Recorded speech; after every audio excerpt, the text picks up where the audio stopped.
for me, it's just about the emotional experience. How does it feel? How does it vibrate through my hands? How does the chassis tense up when it goes around a corner? How far can you push it before it starts to over or understeer? Those are the things that I'm constantly looking for.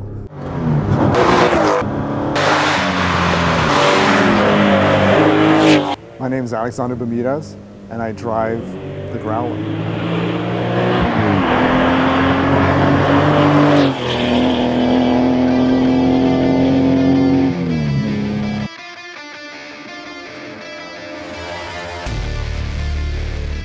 The Growler is a 1990s 964 that's been hot rodded. It has a massaged engine, much more modern Euro RS suspension. It's got 400 pounds taken out of it. The funny thing about this car is I wasn't intending on buying it at all. It actually used to belong to a very good friend of mine, and he said to me, hey, you know, I've got this car, I'm thinking about getting rid of it, and I think it'll be a perfect car for you.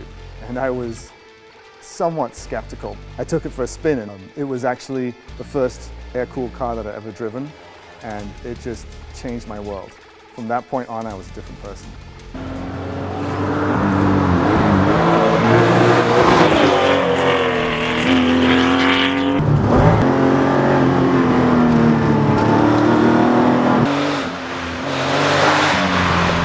It kind of bridges the gap between the old and the new.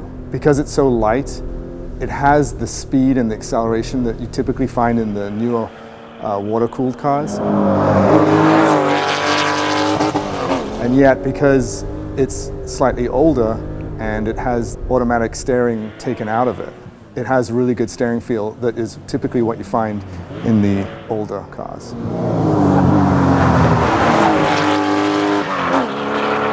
The Growler is a pretty interesting blend. It's not too raw, but when you need it to give you the feedback that you would typically get from a raw car, it gives it to you, and it gives it to you in spades.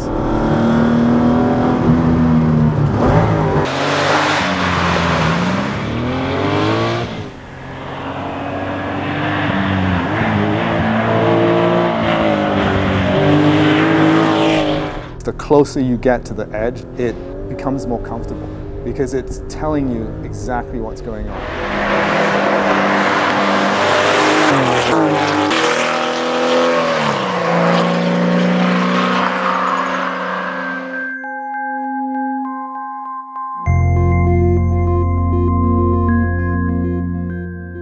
As a photographer, I'm constantly looking for locations to shoot cars. That takes quite a lot of time to find the right place, and I use this car to go and find those places.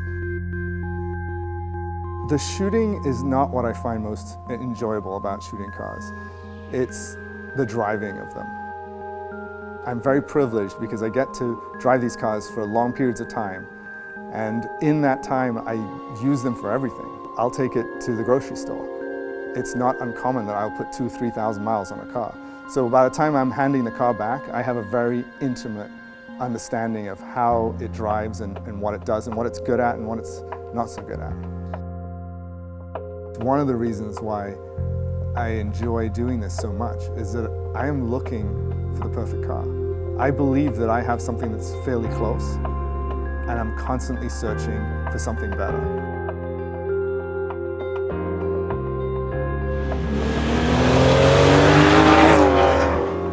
I'm a POC member and a PCA member. I race with both of them. Both clubs have turned me into a far better driver than when I first started doing this.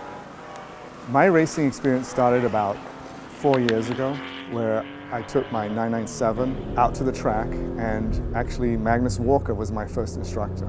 We spent a great day together, and I promptly realized that that car was way too nice to fling around a track. The result of which was that I bought a Boxster that I then decided that I would race. That car was slowly developed into what's called the Boxster Spec Series, which I race with POC.